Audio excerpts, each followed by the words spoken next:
Un momento que lo cambia todo. Tenía 11 años, 1972. Mis hermanas ya se habían casado, entonces me tocó, me acompañaba mucho con mi papá. Él tuvo un revés económico, entonces tuvimos que vender la casa donde vivíamos, nos fuimos a vivir a una finca en Caldas. La importancia de la autoconfianza para un gran reto muy joven. O sea, tú manejabas una planta, ¿a qué edad? A los 23. ¿Y tenían un montón de equipos? Sí, sí. Pues por lo general hombres en una planta, o sea, era la única mujer en cargos, digamos, que tomaran decisiones. Sí. Pero eso a mí nunca me asustó, la verdad. Y yo nunca lo noté que es que fuera difícil para una mujer hacer eso, ¿no? Pues como desde mi casa me decían, pues usted es capaz, crean ustedes. ¿Qué la hizo regresar? Yo quería volver a trabajar por Colombia. Había muchas oportunidades de quedarse afuera para ambos y para los niños y todo, pero dijimos, no, o sea, tenemos un país espectacular que necesita el talento. Un incentivo para crecer. En los últimos 3 años obligatoriamente se ha dado aquí en Colombia y es que las empresas y el talento colombiano diga, yo quiero salir a... Cuando ya uno tiene unas participaciones de mercado tan relevantes, la expansión internacional es un imperativo. Y ahí es donde te enfrentas con tus verdaderas capacidades, qué es lo que yo tengo y qué es lo que yo sé hacer. ¿Cuál es la mejor estrategia en una empresa? Pero ya cuando llegas a un negocio donde tienes, no sé, 1.600 familias, entonces me dio como ese sentido de trascendencia también, de tener un rol que, bueno, ahí entendí que las personas son las que producen los resultados. Eso es, o sea, son la verdadera ventaja competitiva. Trabajarte a ti mismo es crítico. Yo tuve un cáncer muy fuerte de ovario, tuve quimioterapia casi 1 año, pero eso me conectó mucho como con el propósito de vida, con el sentido de urgencia. Yo dije, pero ya llevo todo este tiempo trabajando y yo estoy esperando que pase más tiempo para empezarle a devolver a la sociedad y empezar a trabajar en otras cosas que me conecten más como con mi propósito de vida. Entonces, ahí como que se sacude uno y dice, no puedo esperar a jubilarme, tengo que empezar a trabajar en otros temas. Sol Beatriz Arango es nuestra invitada de hoy. Es una persona que refleja el coraje. Te quiero preguntar, ¿qué hacías a los 23 años? Porque nuestra invitada dirigía una planta de producción dominada por hombres y lo hacía sin preguntarse si podía, porque en su casa le habían enseñado que lo importante no era el permiso, sino la determinación. Después ella se atrevió a renunciar a la comodidad de un cargo alto, importante, famoso, para empezar de cero en Nueva York con sus 2 hijos y su esposo, con 2 maletas, convencida de que aprender era la clave para crecer. En este episodio de Hackers del Talento, seguimos a una mujer que descubrió en las salas de las juntas directivas, de los consejos asesores, que el verdadero poder está no solo en entender las cifras de un balance, sino en la valentía de tomar decisiones sobre personas, talento y futuro. Que el papel de una junta es gestionar las consecuencias del no hacer y que la valentía gerencial se mide en la capacidad de decir lo que otros callan. Vamos a escuchar a una ejecutiva que transformó Nutresa, apostando por las personas, las marcas, la red, la expansión. Esta mujer aprendió, incluso tras un momento difícil, tras un cáncer, que los cargos son prestados, que el liderazgo es un servicio y que la vida también se mide en los silencios en la familia, en las risas y en la fuerza de las decisiones difíciles. Esto no es un episodio de éxitos acumulados, es más de preguntas profundas. ¿Qué sacrificamos cuando trabajamos demasiado? ¿Qué significa escuchar de verdad a los empleados, a las comunidades, a los proveedores? ¿Qué precio tiene el coraje de decidir distinto? La historia de esta paisa, Sol Beatriz Arango, es en últimas la prueba de que liderar es atreverse a incomodar, incluso a uno mismo. Sol, bienvenida a Hackers del Talento, qué honor tenerte, ¿cómo estás? Ay, gracias Ricardo, por fin acá, Sí. Estábamos como al gato y al ratón, pero qué rico estar aquí contigo. Todo llega en su debido momento. Así es, qué bueno. Bueno, no, pues felices de tenerte y conversar contigo. Y quiero arrancar esta conversación con tu historia de los 11 años, porque creo que es un momento que te forma, por lo que entiendo, y que le permite a uno entender un poquito más rápido cómo funciona el mundo. Bueno, sí, de verdad que pues para mí parte de lo que yo soy tiene que ver mucho con mi origen familiar, una familia paisa, grande, la menor, que tiene sus retos también ser la mayor y ser la menor. Disfruté mucho, mucho mi infancia, una infancia acompañada pues de muchas hermanas, hermanos, personas muy, muy diferentes entre sí, que enriquecieron mucho como mis criterios, mis puntos de vista. Mi papá y mi mamá también muy diferentes, mi mamá ama de casa, muy servicial, muy alegre, espectacular, centro de la familia y del amor, y mi papá empresario, muy visionario, más racional, muy estratégico, muy, muy especial. Mi papá influyó mucho en mi vida. Y a los 11 años empezaron las dificultades económicas de él. Entonces ya a los 11 años mis hermanas ¿Eso estaban era por qué casadas. época? Para yo entender un poquito como, pues, la década. 72, 72, tenía Ok. 11 años, 1972. Mis hermanas ya se habían casado, entonces me tocó, me acompañaba mucho con mi papá.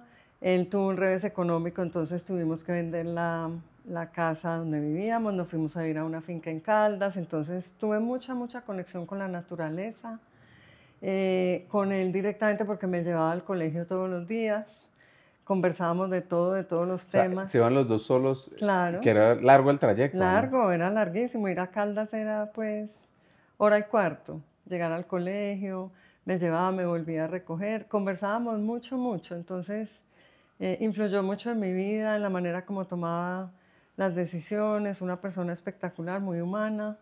Él también tenía un hermano que fue muy, muy importante en varios gobiernos, que fue ministro de Agricultura, de Comercio, ministro de Hacienda también. Y me tocó, entonces en la finca, como vivíamos, él vivía en una finca al lado y conversábamos mucho de todos los temas, me enseñó mucho de Y tú política chiquita, o pública. sea, Y yo chiquita salíamos a montar a caballo los fines de semana y me contaba mucho pues como de su vida y de lo que él había hecho, pero en términos que yo pudiera entender. Entonces me gustó mucho porque me enseñó pues cómo los gobiernos permiten el desarrollo de la sociedad, de las personas, en fin. Entonces, ¿qué conversaciones te marcaron ahí con tu fueron tío? espectaculares. Él era una persona muy, muy vanguardista, muy sensible al campo. Tenía varias fincas y cultivos que no eran muy competitivos para el país.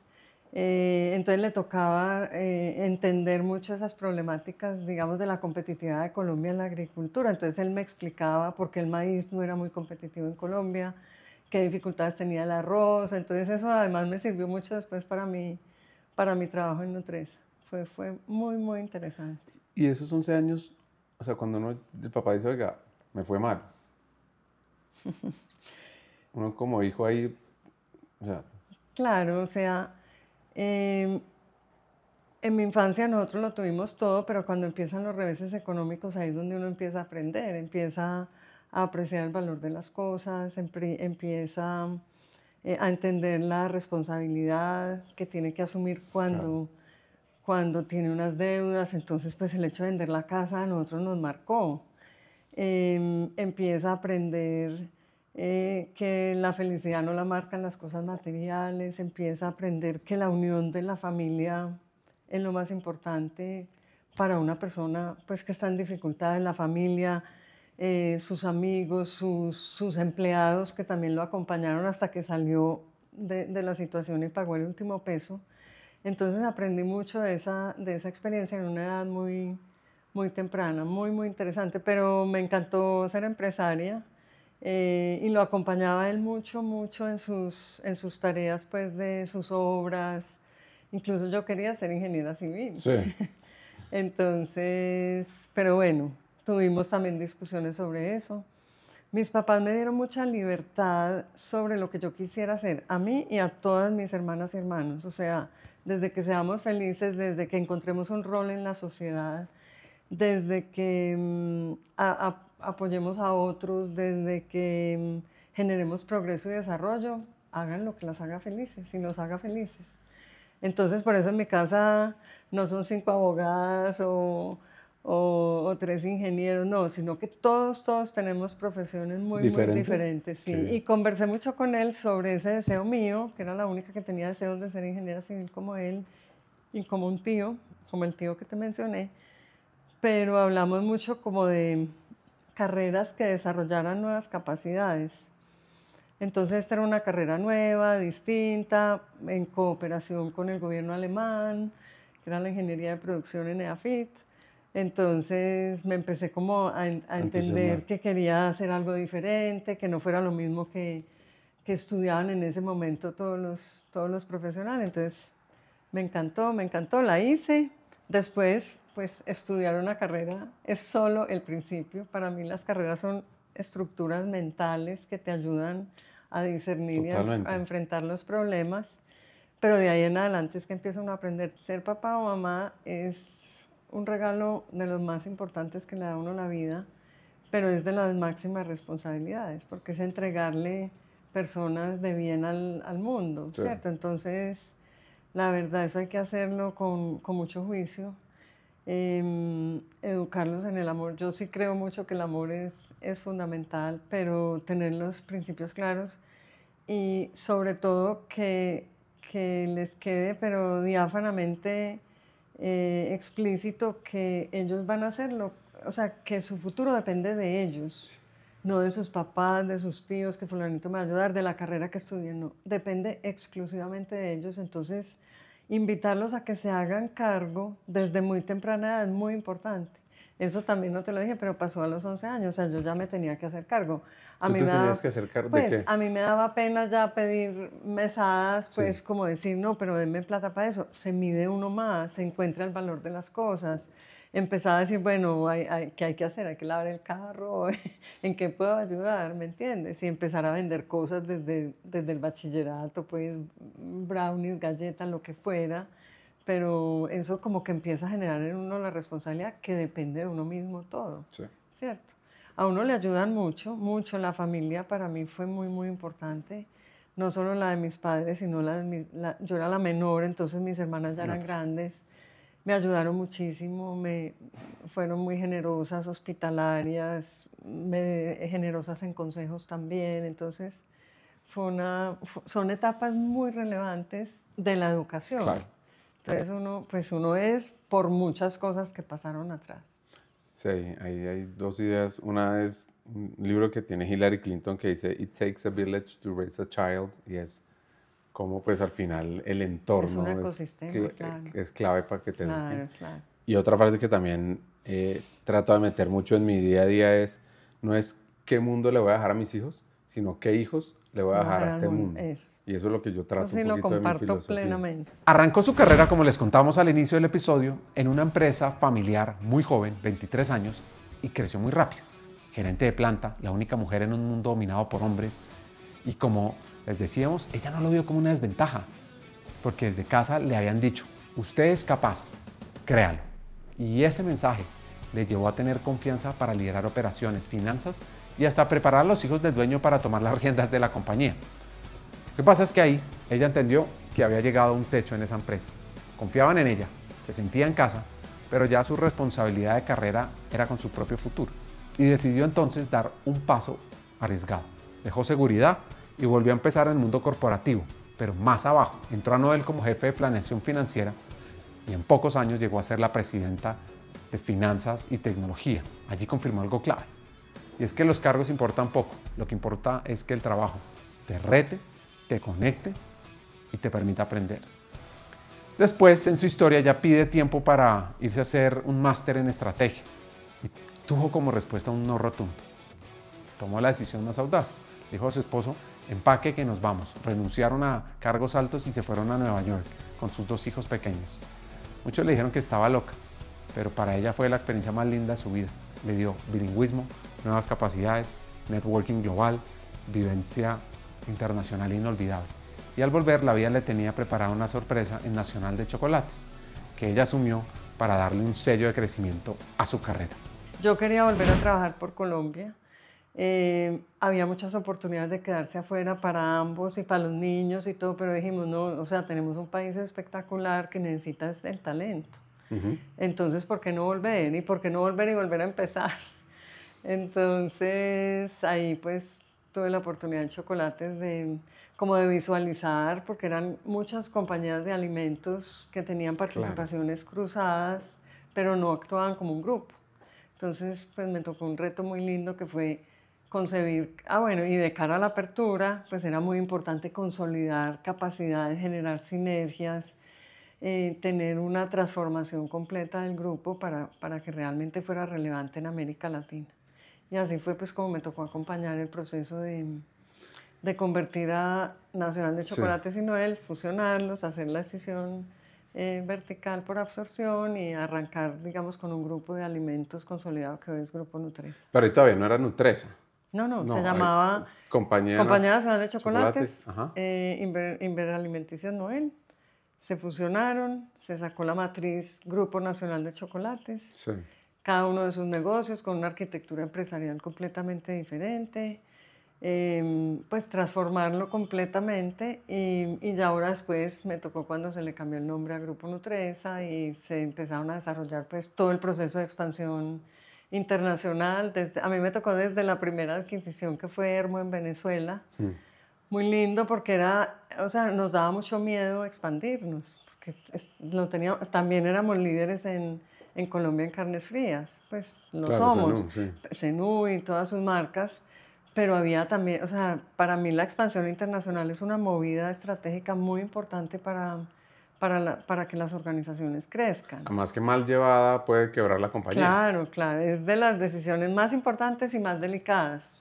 Porque tú crees que porque eres líder en un país vas a llegar a tener el mismo liderazgo en otro, ¿no? Entonces, hicimos todo el proceso, pues, por el libro, identificamos en todos los mercados donde deberíamos estar, qué compañías se podían adquirir que ya tuvieran capacidades desarrolladas, definimos cuáles eran los 3 principales atributos que queríamos, pues, como valores de la organización y parte esencial de la estrategia, las personas, las marcas y las redes de distribución o la ruta al mercado hacia el consumidor. Entonces, con ese tema y esos criterios miramos prácticamente toda la región, que fue una experiencia pues muy bonita. Y tú ibas viajando, visitando compañías, valorándolas. Compañías, exactamente. Entonces me tocó pues el ingreso a Venezuela, el ingreso a Perú, el ingreso a Centroamérica, adquiriendo Costa Rica, pero también organizando toda la distribución y la ruta al mercado en Centroamérica. Me tocó acompañar, pues liderábamos varios, pero acompañar, entonces, porque estas cosas no se hacen solas, es un ejercicio de inteligencia colectiva muy, muy bonito y me tocó pues ya, cuando me retiré ya estábamos en 16 países de forma directa. Aparte de las exportaciones, es que internacionalizarse no es solo exportar, ¿cierto? Internacionalizarse es llegar a los mercados de manera diferenciada, sostenible y tener, digamos, una participación de mercado en cada uno que sea relevante, con ruta de llegada al cliente y al consumidor y con el talento indicado para tomar las decisiones localmente, actuando como parte de un grupo que esté ubicado donde esté ubicado. Sí. En este caso, pues en Colombia. Entonces, ha sido una experiencia muy linda, un reto. Sí. Casi todos han implicado pues muchos cambios al interior de las organizaciones. Entonces, eso es lo que me gustaba, porque empecé a viajar pues por muchos cargos en la organización y me la gocé. La verdad, me la gocé. A mí una cosa que me gusta mucho esa experiencia y que yo creo que en los últimos 3 años obligatoriamente se ha dado aquí en Colombia, y es que las empresas y el talento colombiano diga: yo quiero salir a competir con otros países para crecer las empresas, porque yo siento que hay muy buen talento en Colombia, pero que a veces uno está como, no sé si la palabra es como, pero muy tranquilo en su región, maneja los mercados, dice: no, yo que me voy a ir a México a competir allá o a Centroamérica. Y esa experiencia de ustedes de Nutresa es sumamente valiosa para decir: oiga, se puede y se debe hacer. Y ya después, no sé, pues está Argos y Bancolombia, pero al final, ¿cómo hacemos para que también ese empresario y ese talento colombiano diga: no, lo mío es Latinoamérica o el mundo, no sé? Sí, o sea, cuando ya uno tiene unas participaciones de mercado tan relevantes, la expansión internacional es un imperativo. Ahí es donde te enfrentas con tus verdaderas capacidades, qué es lo que yo tengo y qué es lo que yo sé hacer. Pero lo que también hemos aprendido, pues aprendimos y hemos aprendido todos con creces, es que no todos los mercados son iguales y las capacidades que son exitosas acá no necesariamente son exitosas en los mercados diferentes al colombiano. Entonces hay que gastarle mucho tiempo a un proceso de expansión. No porque México sea grande, entonces vamos para México, ¿cierto? Porque uno dice, el mercado, la oportunidad, sí, pero vaya, pues compita en México. Los consumidores son diferentes, las prácticas de mercado son diferentes, las marcas tienen un reconocimiento, las redes, tal. Entonces hay que hacer el trabajo de derecha a izquierda, del consumidor hacia atrás, y ya después al final cuando tú contrastas eso con las capacidades que tienes, ves que necesitas. Entonces nosotros optamos pues en muchos de los casos por adquirir compañías locales que ya tuvieran construido parte de ese patrimonio que queríamos de marcas, redes, y que tuvieran el talento.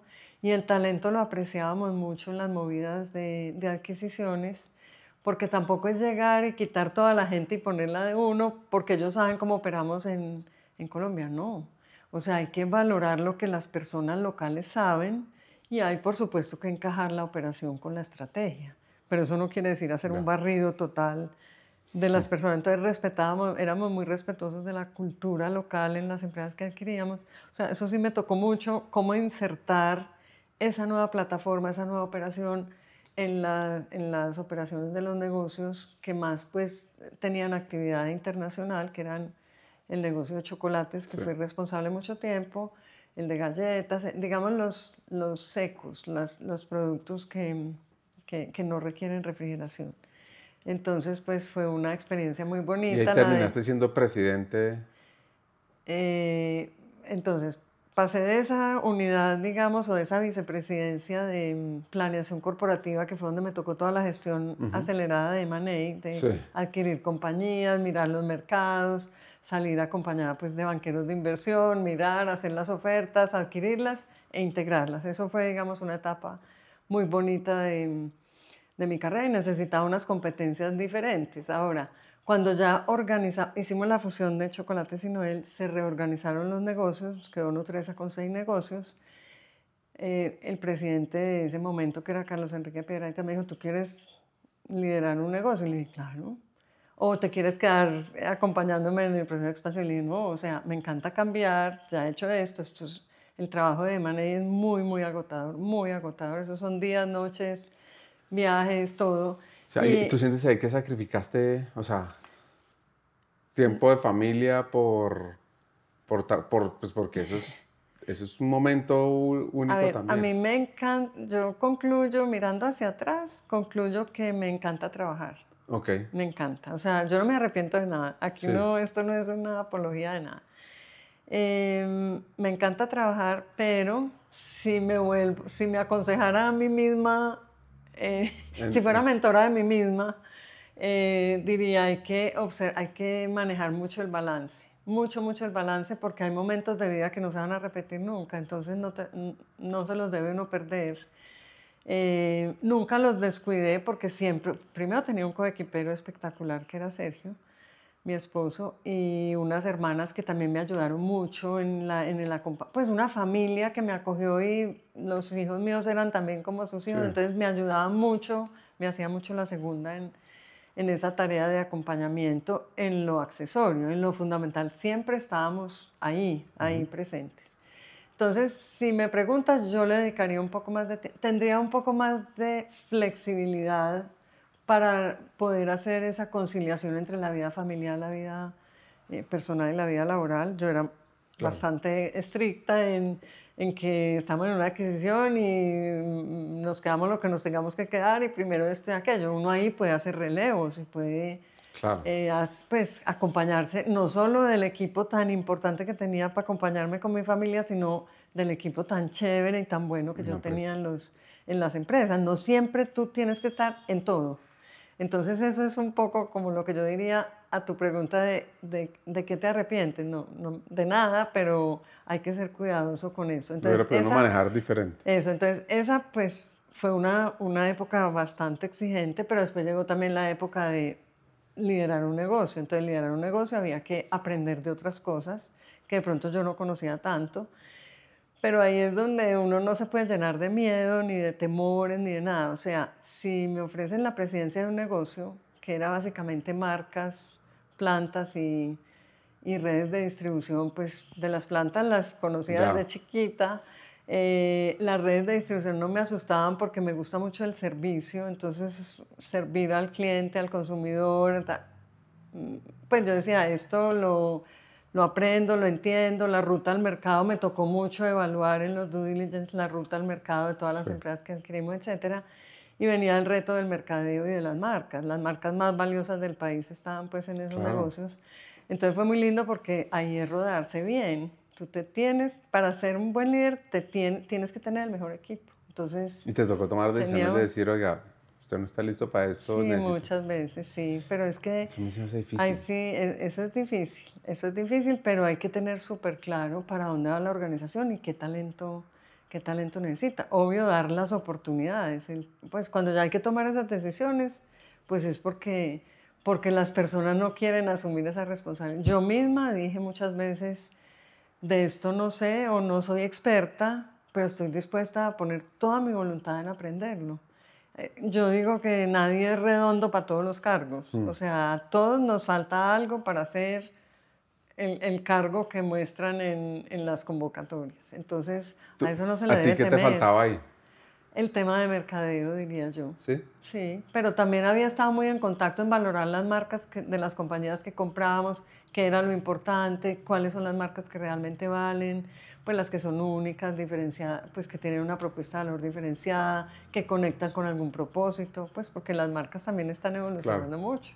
Ya no es solo precio, producto, calidad, eso ya es un must, pero vienen otros atributos en las marcas que son muy chéveres, entonces me encantan las marcas, aprendí mucho del equipo de mercadeo y me ha servido mucho pues para la profesional que soy hoy, entonces uno ahí se redondea. Bueno, ahí el tema del talento fue, yo manejaba equipos cuando estábamos haciendo lo de planeación y lo de M&A, pequeños y muy especializados y digamos muy... Es como alto Sí, desempeño. alto, sí. Pero ya cuando llegas a un negocio donde tienes, no sé, 1.600 familias, entonces me dio como ese sentido de trascendencia también, de tener un rol que, bueno, ahí entendí que las personas son las que producen los resultados. Eso es, o sea, son la verdadera ventaja competitiva, los equipos se adquieren, los ¿Y lo procesos se entendiste por alguna aprenden. situación que dijiste? Uf, No, desde siempre. O sea, uno ya ahí cuando es líder de una operación sabe que sin las personas, pues yo me di cuenta ahí mismo que yo sola no podía. ya. Que en cambio en una unidad pues de planeación con 2 personas a cargo y a mí me ponían equipos cuando íbamos a hacer una adquisición, ¿cierto? Yo conseguía equipos del banquero de inversión que nos acompañaba, de los negocios y tal. Pero aquí ya era una empresa que estaba siguiendo el direccionamiento que daba el equipo de dirección.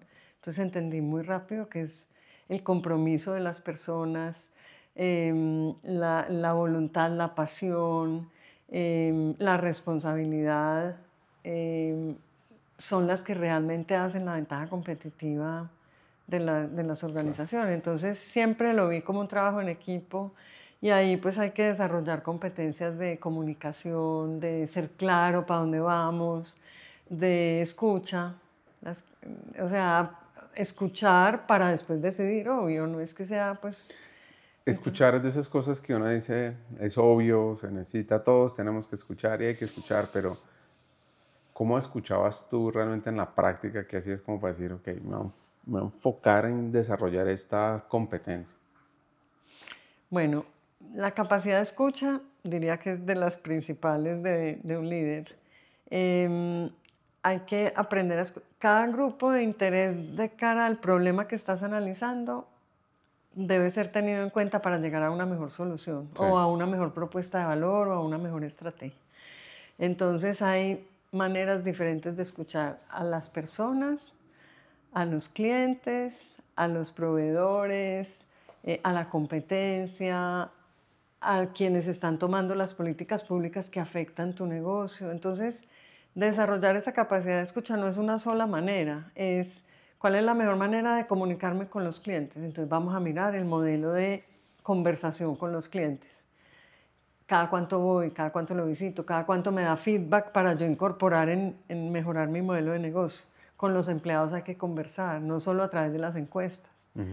Hay que tener grupos focales, hay que sentarse con ellos, hay que tener reuniones de conversación únicamente, no de PowerPoint. Con los jefes hay que conversar, o sea, acordar expectativas, con los accionistas también. En fin, entonces la capacidad de escucha, yo creo que hay que desarrollar un modelo esa es parte integral del tema de hacer a una empresa sostenible, una empresa que no escucha adecuadamente, no tenga modelos de interacción con sus grupos de interés, tiene muy amenazado su futuro, o sea, tiene en riesgo su sostenibilidad. Entonces, para mí esa es una capacidad importantísima. Escucha y cuándo y todo, porque no es... Así es. Por ejemplo, una empresa que está metida dentro de una ciudad tiene que escuchar a sus vecinos, pues un público tan simple, ¿qué es lo que le molestan los camiones, el ruido, el olor, pues, ¿me entiende? Entonces, para eso no es simplemente leer las líneas de quejas o los PQRs que ponen o las acciones de tutela que ponen, no, hay que ir a conversar con ellos. Total. Sí, o sea que... Y lo mismo las comunidades, con las comunidades hay que aprender a escuchar.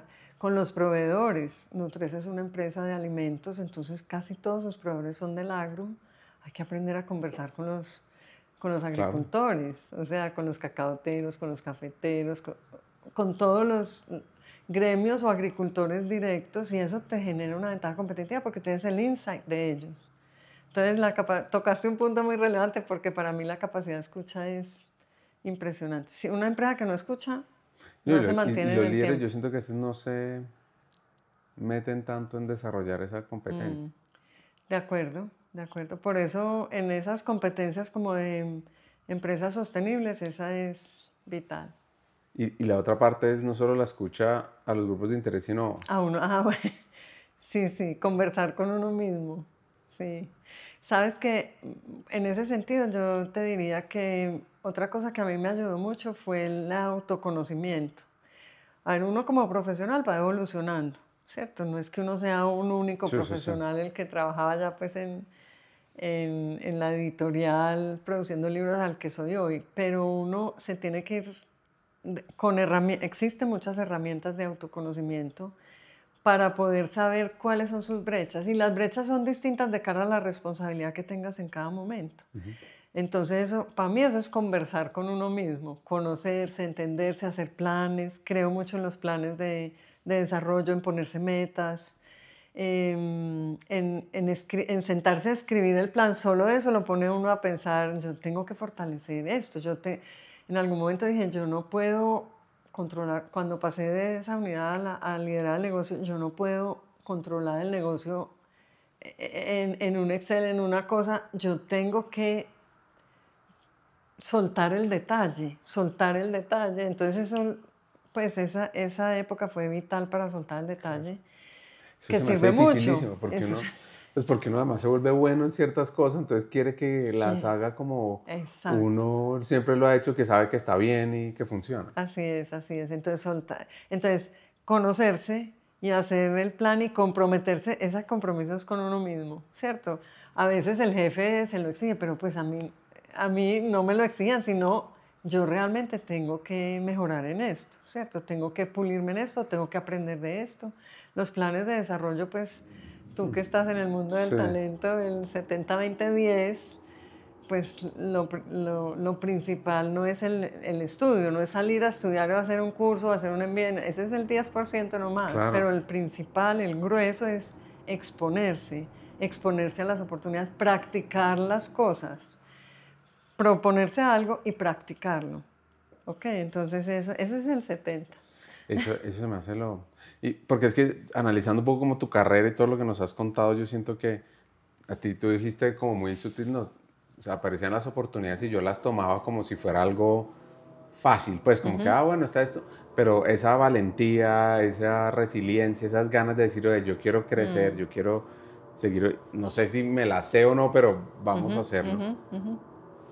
Y conectándolo con lo que dices ahorita, yo digo, es algo demasiado importante para uno crecer en una compañía y... Uno se tiene que atrever, hombres y mujeres, o sea, que esto no es un tema de género, o sea, a las mujeres nos cuesta más por cómo nos educaron, Sí. la cultura y tal, pero todos nos tenemos que pues atrever a visualizarnos hacia adelante, qué queremos, qué nos conecta y a qué nos exponemos. Y ahí es donde aparecen los buses de las oportunidades. Sí.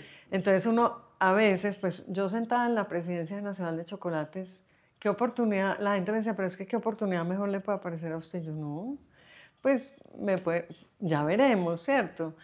Y me pasó una cosa muy interesante que fue pues, muy dura, una experiencia de vida muy dura, que fue que me dio un cáncer ahí en ese momento. Cuando está siendo presidente. Sí, pues estaba ahí entre las adquisiciones y Nacional de Chocolates.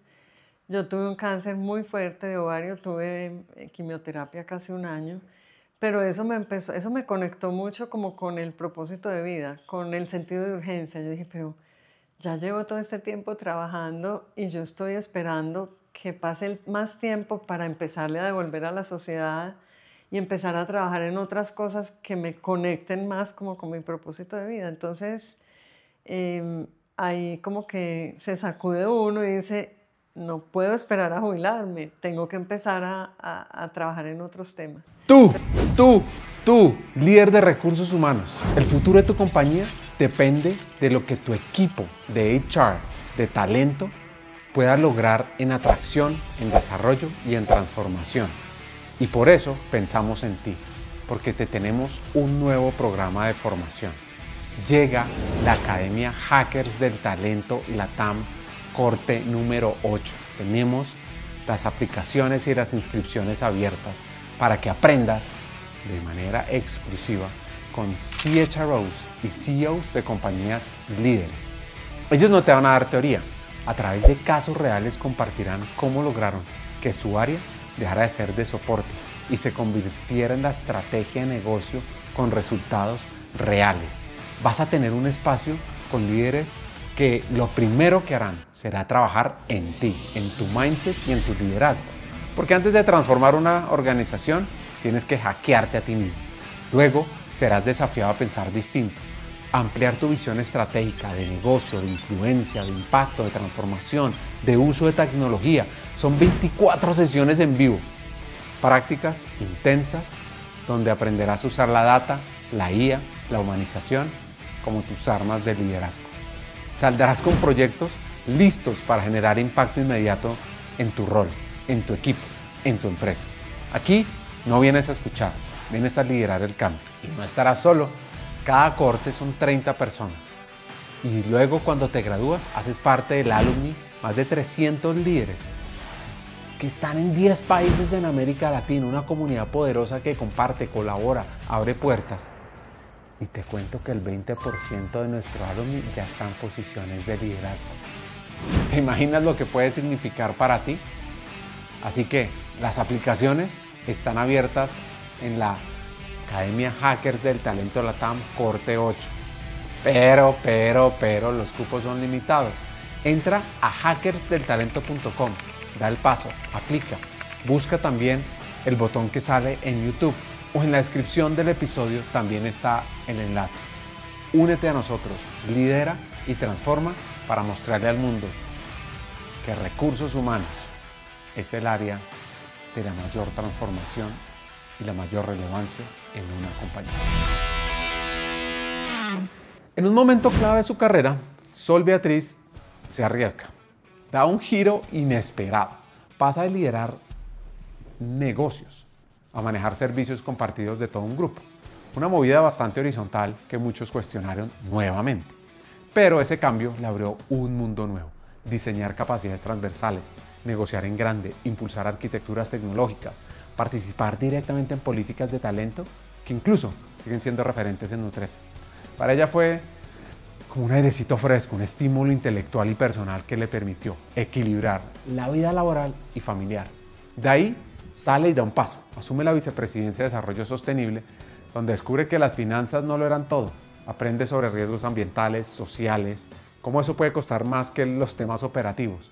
Y bajo su liderazgo se priorizan los temas ambientales, sociales, de gobernanza como una ventaja competitiva. Y imagínense además que se enfrenta a otra realidad, las brechas de género. Ahí ella vio cómo, de manera silenciosa, los hombres pedían más aumentos que las mujeres y lo terminaban recibiendo. Y de ahí nació su convicción de trabajar por el liderazgo femenino. Crea incluso una escuela para potenciarlo y también para atraer a los hombres aliados como esa solución, con un mensaje que me encanta y es: si no hay mujeres postulándose, hay que ir a buscarlas debajo de las piedras y darles la oportunidad de mostrar su talento. Sol, uno de los temas que yo siento que si uno quiere volver una organización más humana es cómo se toman decisiones en las juntas directivas en torno a poner a las personas primero, que tú lo has dicho muchas veces y es, yo me di cuenta que una parte de la ventaja competitiva era red de distribución, marca y el talento. ¿Cómo hace uno para poner cada vez más frecuente, prioritario el tema de talento en las juntas directivas? Porque a partir de ahí eso es un efecto cascada en toda la organización. Qué buena pregunta, Ricardo. Yo creo que desde las juntas directivas es realmente donde se fijan las políticas de atracción, retención y motivación del talento. Las decisiones que una junta toma hacen la diferencia en el tipo de personas que tú consigues y que quieren venir a trabajar contigo. Entonces, pues, ¿cómo desde la junta? En la estrategia, por todas las juntas pasa la estrategia. Sí. Sea que te involucres más o menos en su construcción, pero por todas tiene que pasar. El talento, yo me tengo que asegurar que queda en la estrategia.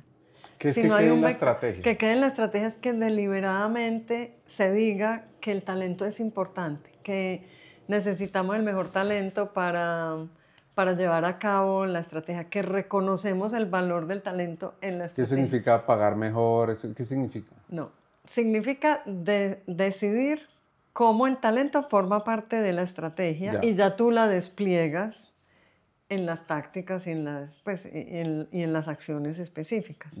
Pero desde solo de ponerlo, digamos, en tu visión, en tu misión, en el propósito de la organización, conectar el talento con el propósito que tiene X o Y esa organización es muy importante. Entonces estoy, digamos, de arriba para abajo. Sí, porque hay empresas que incluso ponen la página web, las personas son lo más importante y uno después va a ver Sí, entonces, pero esa es la coherencia, o sea, una persona que le guste esa empresa por eso que dijo, que es, digamos, decirlo, y llega y no encuentra eso, inmediatamente se va. ¿Por qué? Porque si a ti te atrajo eso, tú tienes que ser coherente en actuar en línea con lo que dijiste. Entonces ya viene la construcción específica, ¿qué voy a hacer?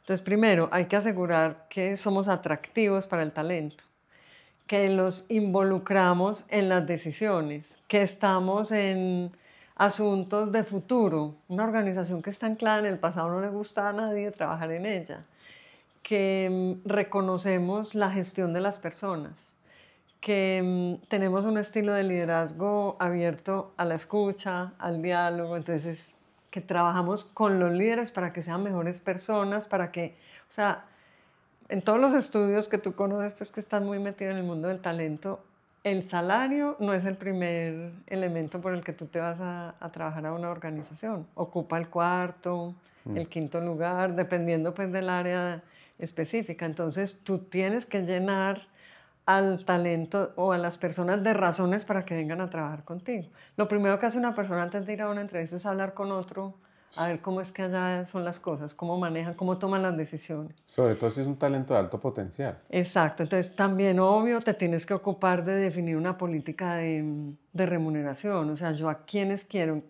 por ejemplo, los de alto potencial debo tener una política de pronto diferenciada en cuánto les quiero pagar. Quiero estar en el promedio, quiero estar en el percentil 75, en el 80 o en el 100.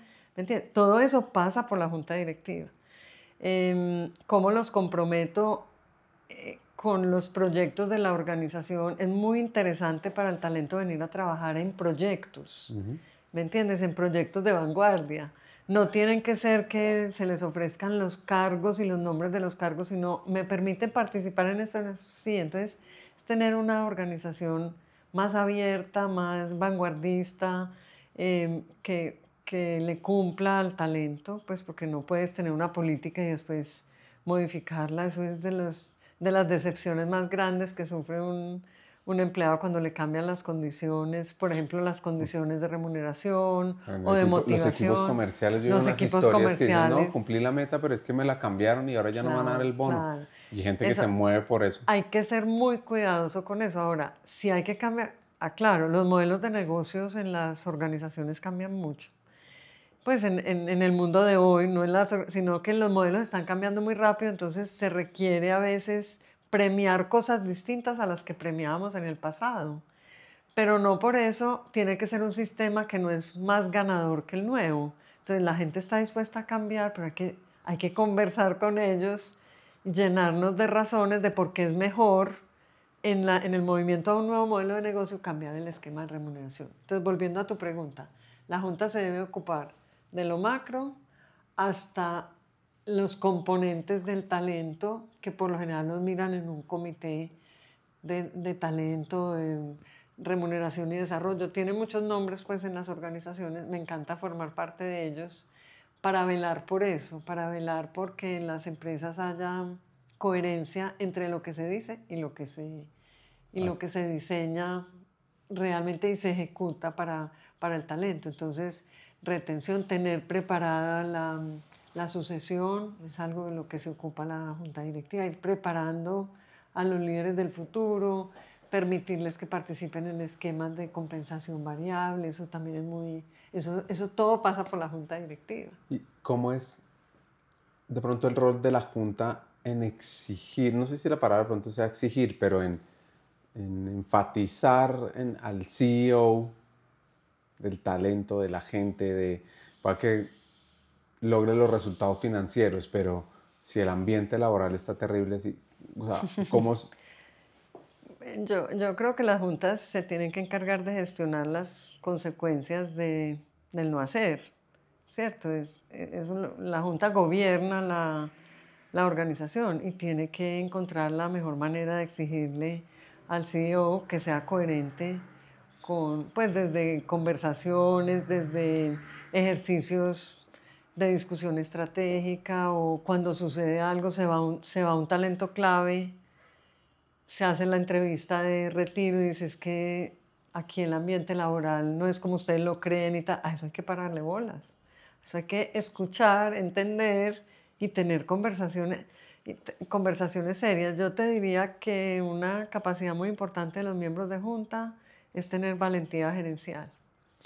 Valentía gerencial de conversar de tú a tú con la administración y con el CEO sobre las cosas que no estamos viendo que estén siendo coherentes entre la estrategia que ya la aprobamos, Sí. ¿cierto? Estoy suponiendo que a tu pregunta es alguien que ya está en la estrategia pero no lo cumple y no actúa en coherencia con eso, entonces la Junta es para eso, para tener esas conversaciones valientes, propositivas y constructivas para el CEO y para la administración.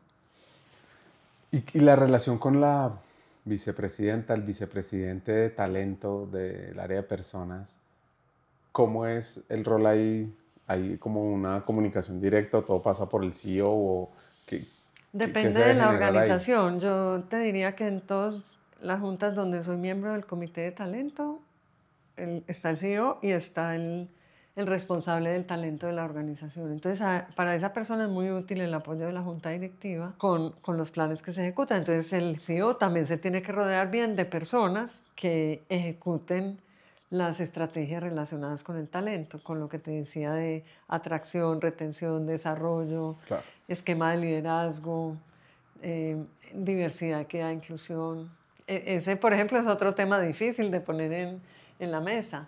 ¿Tema de diversidad? Sí, el tema de diversidad, pues porque nadie quiere ponerse, digamos, un número alrededor de cuántos hombres y cuántas mujeres. Yo comparto que las cuotas tienen un propósito, pero no necesariamente son, pues por tener una meta no van a pasar las cosas, ¿cierto? Pero a mí me gusta la idea de pensar que, la vendo mucho, que entornos más diversos genera mejores resultados. Eso pues está requete comprobado, estudiado y tal. Hay mucha literatura que lo sustenta y para eso entonces hay que tener estrategias deliberadas, como lo llaman las acciones afirmativas. O sea, si queremos que las mujeres puedan participar en igualdad de condiciones con los hombres para los diversos cargos, eso hay que decirlo, porque si no se dice y no queda en la política, de pronto la mujer no se presenta, ¿me entiendes? Sí. Entonces, eso, por ejemplo, es algo muy simple y que de pronto si tenemos una brecha hacia el lado de los hombres o de las mujeres donde no están adecuadamente representados,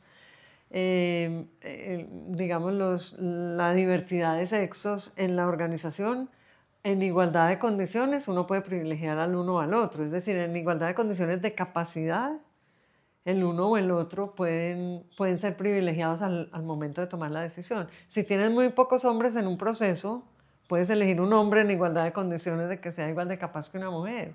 ¿Por qué? Porque deliberadamente lo quieres hacer así. Para eso sirven las metas o las cuotas, que no son más que, o sea, es igual que ponerse una meta de vida o de market share o Sí. de, pues, yo quiero la paridad, ojalá.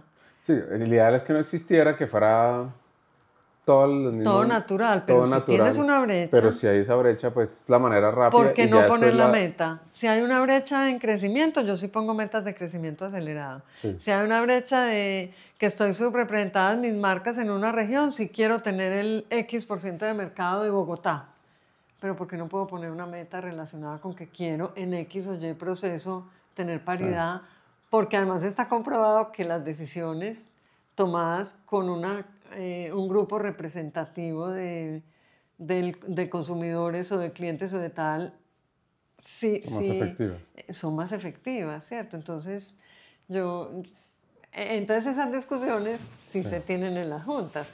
En un plan estratégico poner una meta de mujeres en posiciones de liderazgo, ojalá pasen del 10 al 20, ojalá. Y veo muchas organizaciones que las tienen, pero da mucha dificultad que las empresas las pongan. Porque dice, pero yo para qué me voy a comprometer con eso, pues, pero si eso agrega valor, ¿por qué no? Y eso que Colombia ha avanzado mucho, ¿no? Claro, hemos O sea, avanzado cuando uno mucho. compara otros países, Hemos avanzado falta, mucho. pero Sí, sí, sí, sí, pero pues, a ver, la mujer es más del 50% de la población.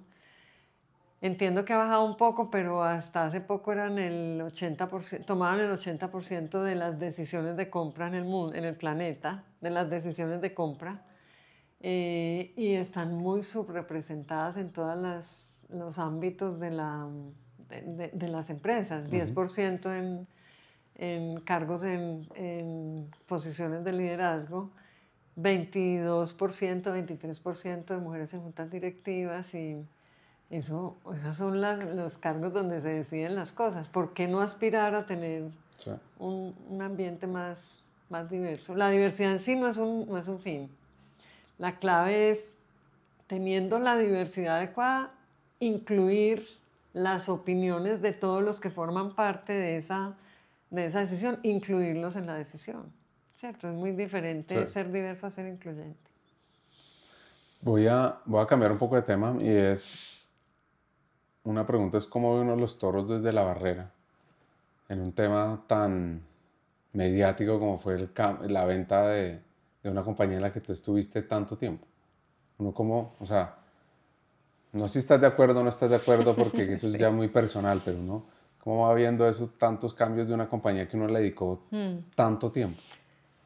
A ver, lo primero es que en el mundo del consumo masivo me tocó ver cambios impresionantes de dueños en las organizaciones. Para mí eso es completamente natural. O sea, si el valor de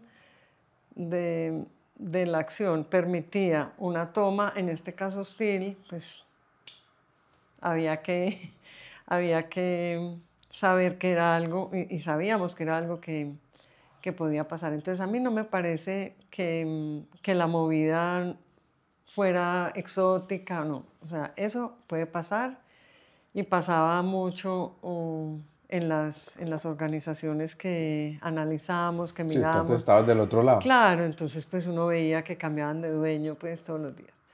Ahora, lo que es muy importante, pues sin lo que uno sí está mirando sobre lo que sucede, o sea, no es ni bueno ni malo, sino tú me estás preguntando cómo lo veo desde la barrera. Ojalá no se estén cortando competencias claves de la organización para que permanezcan en el largo plazo y capture su valor, ¿cierto? Que las decisiones que se están tomando en el corto estén siendo bien analizadas y bien medidas. Eso es lo único que yo pido Sí.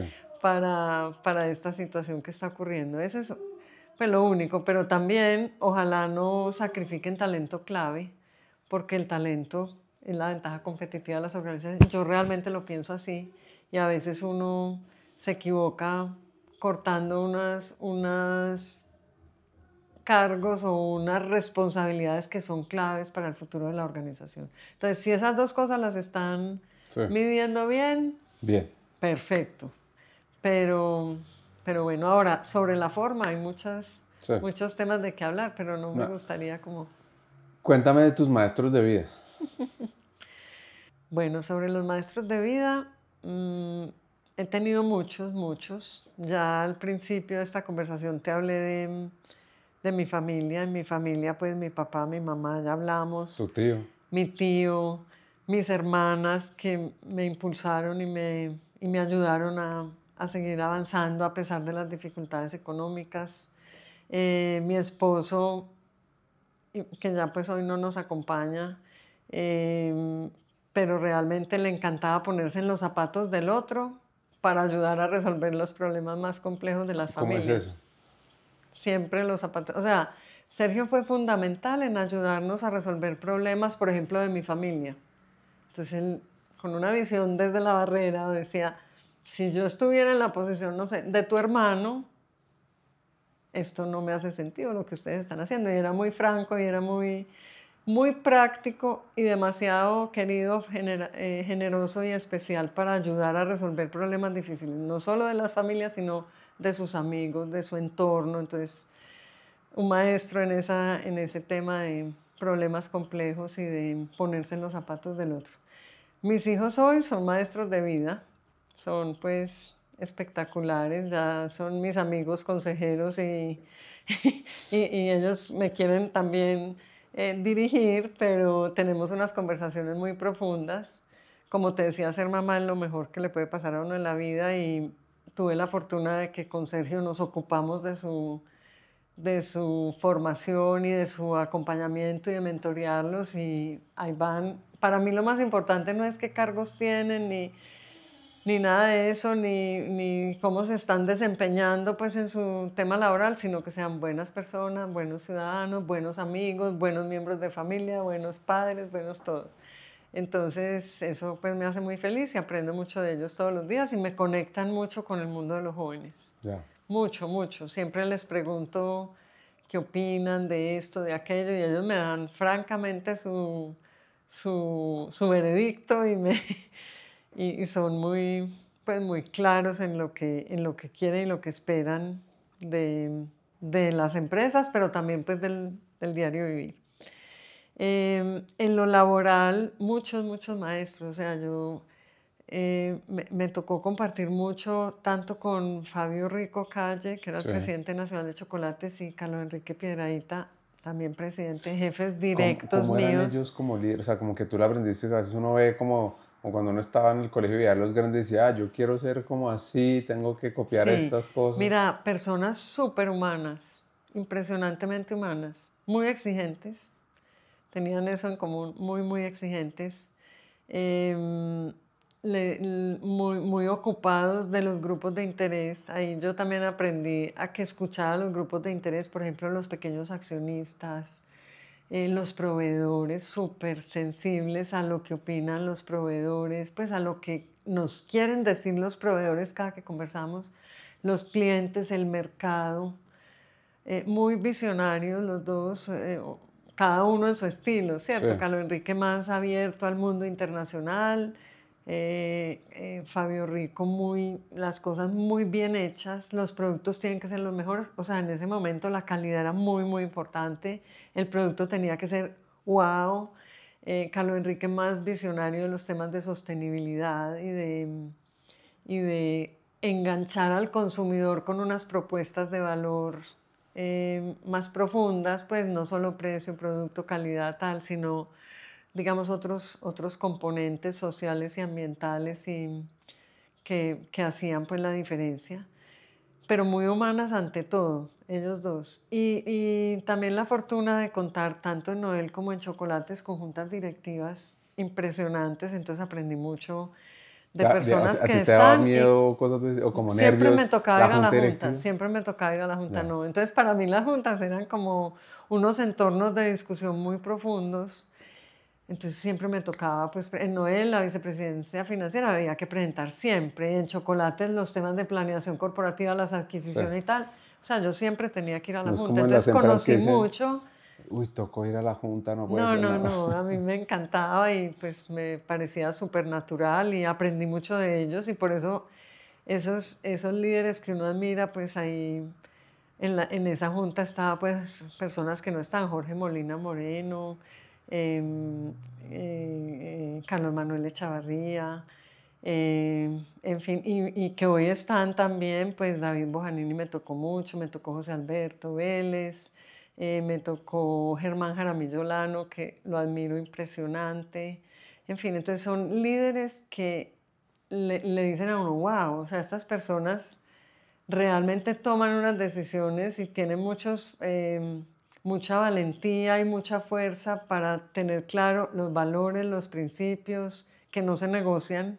O sea, siempre me tocó la fortuna de tener líderes que tenían valores innegociables. Entonces yo lo agradezco mucho porque aprendí directo de ellos. Una pregunta que siempre hacemos es el mejor consejo que te han dado o un consejo que te hayan dado que tú recuerdes mucho y un consejo que tú comunicas bastante o repites bastante. Bueno, yo doy muchos consejos relacionados con el balance de vida, que ya ahorita te lo mencioné, pues dármelo a mí misma otra vez. Y tú, qué pena Ay, interrumpirte, pero ¿tú crees que puede haber balance o es más como no ir manejando las energías, los momentos? Porque a mí personalmente se me hace difícil lograr como, no, trabajo de 8 a 6, porque hay momentos donde, pues, no sé, estamos en un claro, M&A y ahí estamos creciendo, claro, hay que claro, darle. claro. Pero no puedo vivir en modo M&A toda mi vida porque, pues, Exacto. Es que el balance no tiene que ser todos los días balanceados, no. sí, Pero tener unas prioridades que tienes que modificar tus hábitos, porque es que el hábito hay que modificarlo para tener balance, y ponerlo pues como en las prioridades. El manejo de la agenda, por ejemplo, es algo que uno tiene que tomar control del manejo de su agenda. Es muy difícil en el mundo corporativo manejar la agenda, pero por ejemplo la agenda de los fines de semana, esa no se negociaba. Pues algo usaba, ojalá que no, hagámoslo el lunes, ¿me entiendes? El tema de hábitos de alimentación es algo que tú puedes deliberadamente manejar. El tema de acompañar alguno de los dos, papá o mamá, los momentos claves de los hijos, es algo, pues, uno de los dos, y buscamos a ver cuál uno de los dos, ¿cierto? Las decisiones de educación, pues, o sea, para mí todo eso son como elementos de balance. Entonces sí creo que sí se puede manejar el balance deliberadamente, pero no ser fanático de ello. Pues no, sí. cierto, a ver, hay que ser flexible y hay que ser claro en qué es lo que tú estás proponiendo para tu estilo de vida, ¿cierto? Entonces por eso hay que hacer un alto en el camino, revisar los hábitos. Por ejemplo, el tema de los correos. Yo mucho tiempo trabajaba todos los domingos por la noche contestando todos los correos de la semana para no llegar con nada. El lunes. Pero uno puede empezar, por ejemplo, el lunes a las 7 de la mañana y contestar hasta las 9 y bloquear la agenda. ¿Me entiendes? Entonces, uno sí puede hacer cambios que te lleven a una vida más balanceada. Entonces eso, digamos, por un lado. Y por otro, también me gusta mucho como invitar a la gente que desarrolle la capacidad de anticipación, como uno a veces le muestran cosas que son tendencia y uno dice, no, pero es que eso no aplica aquí. Pues espérate a ver que vamos a comprar por internet. Pues estoy hablando hace 20 años. Uno tiene que empezar como a conectarse con el futuro para poder gestionar la vida, la familia y los negocios, ¿cierto? O sea, las redes sociales, yo creo que es un desafío inmenso para la educación de los hijos. Hay que pararle bolas a eso. Porque no es simplemente, no es que yo no le doy celular a mi hija.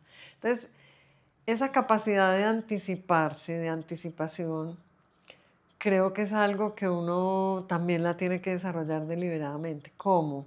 Conectarse con los radares de tendencias, ir a donde están pasando, o sea, los laboratorios de innovación y los fondos de capital semilla son una fuente muy interesante de exploración de qué viene. O sea, por eso las empresas están a veces en esos laboratorios o en esos fondos de capital semilla, es para poderse asomar para dónde va. Muchas de esas iniciativas fracasan en etapas tempranas, pero no importa, pero le va marcando a uno el camino. Entonces me gusta mucho que las organizaciones y que los ejecutivos, pues porque es que esto no pasa en las organizaciones, esto pasa en el mindset de los ejecutivos. Entonces eso es como dos consejos que me gusta mucho dar. Me encanta el de anticiparse. Creamos, no sé, 500 entrevistas, no nos habían dicho ese consejo. Y es un consejo que yo le repito mucho a los líderes de recursos humanos, porque cuando tú estás diseñando una organización del futuro, tú vas a tener que mover, como tú decías, la sucesión, las personas, los nuevos modelos de trabajo, y que llegue un CEO y te diga, oiga, ¿qué vamos a hacer de cara a esto? Y a ti te tome un año tomar esa decisión, a decir, no, yo ya pensé sobre ese escenario donde vamos a poner agentes de inteligencia artificial, entonces aquí lo que vamos a hacer es que vamos a mover el talento y vamos a aprovechar, Yo digo, eso es lo que yo me imagino que un CEO debe estar esperando y le da un abrazo gigante a la persona de recursos humanos. Sí. Y no, déjeme... Y ese don de anticipar, o esa habilidad de anticiparse es... Y pues no solo en talento humano, pero pues en todo. Pero para nosotros desde Hackers es cómo se anticipan, cómo leen tendencias, cómo saben, no sé, desde la misma demografía, ¿no? Desde cómo está cambiando, ¿no? Que ahora la población. Entonces es una tendencia muy simple que tú pues puedes ver, puedes comparar qué está pasando en Europa, en Japón, el caso extremo pues de envejecimiento, y te metes ahí. Claro. Pero pues así hay varias. Claro. Y anticiparse como a las capacidades, como a qué es lo que qué van a hacer las personas en el mundo, en el mundo de ahora en adelante, en el mundo laboral. ¿Qué es lo que realmente agrega valor? Tú ahora arrancaste diciendo que te dedicas pues 24 horas eres economista y te dedicas a hacer podcasts. Yo creo que el trabajo está cambiando demasiado en este momento, sobre todo porque estamos teniendo ayudas tecnológicas espectaculares. Para mí todo esto de la inteligencia artificial generativa lo que da es recursos adicionales que amplían el ámbito de actuación de las personas. Total. Y que les ayudan a tomar mejores decisiones con data que no hubiéramos podido reunir junta ni en los más sofisticados estudios de mercado o en los más sofisticados estudios demográficos. Ya tenemos todo el conocimiento, que hay la forma de extraerlo en beneficio del mejor trabajo o el trabajo más efectivo de las personas.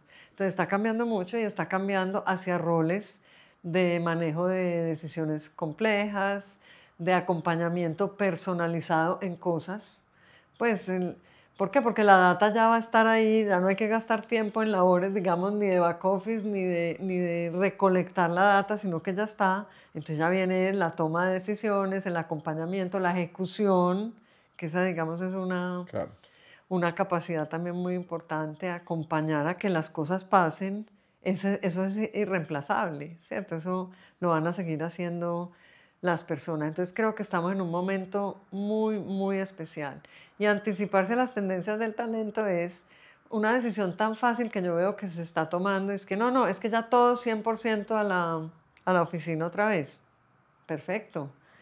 Está bien que tomen esa decisión, pues porque tienen unas oficinas y unas cosas y tal, pero para las cosas que se vuelve a la oficina son actividades muy diferentes a las que se hacían en la oficina cuando teníamos oficinas. Entonces, creo que es una decisión que no se debe tomar a la ligera, que hay que transformar los espacios de trabajo para que las personas sean más productivas, se conecten más con el propósito. O sea, conectar a las personas con el propósito Sí. es una labor muy importante de los líderes, porque es que si no los conectas se te van.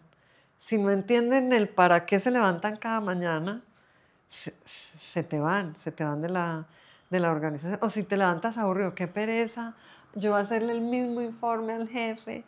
Pues, o sea, ya hay otras maneras de que el jefe vea los informes, se los analicen, tal, para que ustedes dediquen el tiempo a otras cosas. Entonces, en ese dedicar el tiempo a otras cosas, cambian los ambientes de trabajo y cambian los espacios de reunión. Total. O sea, esos espacios deben ser más orientados a escuchar para dónde vamos, qué vamos a hacer, a construir juntos, pero no puedes hacer el día a día. Sí. Hay un artículo en Harvard que muestra como los cargos del futuro en recursos humanos. Y hay uno que es Chief Purpose Officer. Y es como un líder de propósito, de cómo conecta propósito de compañía con propósito de personas, con propósitos profesionales. Porque al final es eso. Yo también conozco una persona que la nombraron de eso, de pronto es la Sí. misma, pero bueno. Y, Pero muy y interesante, es con porque cosas es diferentes, conectar con el propósito. que es como, o sea, cuando yo decidí dedicar mi tiempo y todo a esta compañía, ¿por qué lo estoy haciendo? Para qué El se para vuelve qué. sumamente importante. Sí, demasiado. O sea, ese es un componente de la atracción del talento ultra relevante. Total. Y del desarrollo, porque entonces en la medida que tú te conectas con ese propósito, el autodesarrollo empieza a surgir en ti, te empiezas a formar en unas cosas que antes no sabías para poderse conectar con ese propósito. Entonces me parece que es muy poderoso y genera unos saltos importantes en competitividad en las organizaciones. Cuando pasas a conectarte con el propósito, que, aclaro, nunca ese propósito debe ser solo económico. Lo económico debe estar para que las empresas tengan Sí. con qué crecer y con qué invertir y con qué retribuir a sus grupos de interés, pero no es lo único. La última pregunta la hace César, no la hago yo. Ay, César. El tema de los caballos y el golf tiene mucho que ver con lo que hablamos hoy de las renuncias y las pasiones, pues desde el principio de la vida. Los caballos me gustaban desde chiquita. Monté mucho a caballo, pues como les conté, con mi hermana, con mi tío, y fueron experiencias de conexión con la naturaleza espectaculares. Pero mi papá se quebró y eso era un deporte bastante caro y yo lo quería pues empezar a practicar en forma. Entonces ahí la primera renuncia es, esto no es No. posible, entonces pues no sigue la equitación en mi vida. La alcancé a practicar unos 2 o 3 años. Pero después, cuando ya tenía capacidad de hacerlo yo, un día a los 50 años, después de todas las cosas pues, que me pasaron y en esos replanteamientos de yo tengo que conectarme con lo que a mí me apasiona, volví a comprar caballo.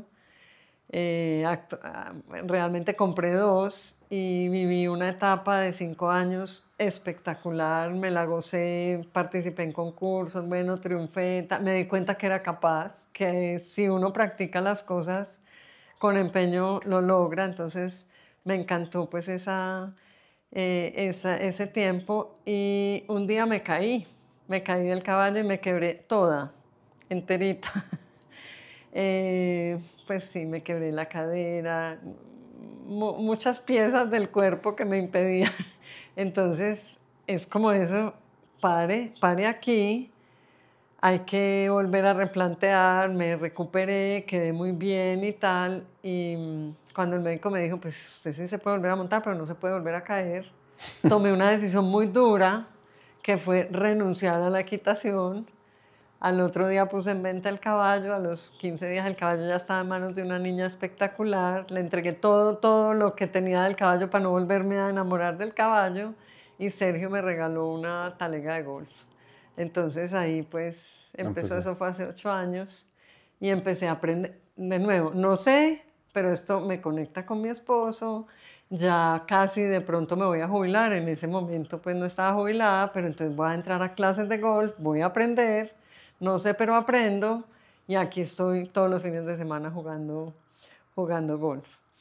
Y el tema de haberme encontrado con Sergio, sí, una cita ciega, totalmente ciega. Muy rápido nos dimos cuenta que éramos el uno para el otro, pues sin duda, y muy rápido hicimos clic y dijimos, vamos a pasar la vida juntos. O sea, uno como que se va dando cuenta las personas que hacen clic con uno, o sea, y claro, yo me había enamorado antes y todo, pero que haga clic con lo que yo quiero, con mi propósito y tal, muy interesante. Y la verdad pues que Sergio me dejó brillar, me dio alas, me respetó mi independencia y yo la de él, por supuesto. Tuvimos una vida espectacular, un gran compañero de vida, de proyectos, socio, la educación de los hijos importantísima entre los dos. Eso no es que él me ayude, es que es responsabilidad de los dos. Entonces fue muy interesante. Entonces me ha permitido pues acompañarlo y acompañar pues como esta nueva etapa en donde ya estoy sola, él ya no está y disfruto pues mucho, aprendí mucho de él, disfruto mucho de todo lo que me enseñó, pero también pues dejarlo volar y dejarlo libre para que nos siga acompañando. Gracias, Sol, por todos esos hacks. Aquí los 5 principales. 1. Abracemos la adversidad temprana. Los golpes de infancia, como perder su casa, forjan temple para toda la vida. 2. ¿Qué tal si llevamos la finca contigo mismo? Lo aprendido en lo simple, en la naturaleza, en la cotidianidad, en la comunidad, en el trabajo duro, puede ser una brújula para tu futuro empresarial. 3. Incorporemos el concepto de valentía gerencial en la sala. Un CEO o un director debe incomodar con preguntas buenas, con decisiones impopulares. Debe llevar al talento en la agenda, no en el anexo. Porque la junta debe exigir diversidad, dedicarle tiempo a las sucesiones, al desarrollo, a los incentivos. Ahí se cambia toda una organización. Recuerda este hack. El CEO, la CEO auténtica, marca la cultura. Si el líder se permite ser real, la organización se siente autorizada a hacer lo mismo. Y claro, no se te olvide que el talento es ventaja competitiva, no discurso. Para cerrar, te tengo uno más. El antídoto contra el machismo es la independencia de las mujeres. Es conectar hombres y mujeres por un propósito más potente. Hasta un siguiente episodio y sigamos hackeando el talento.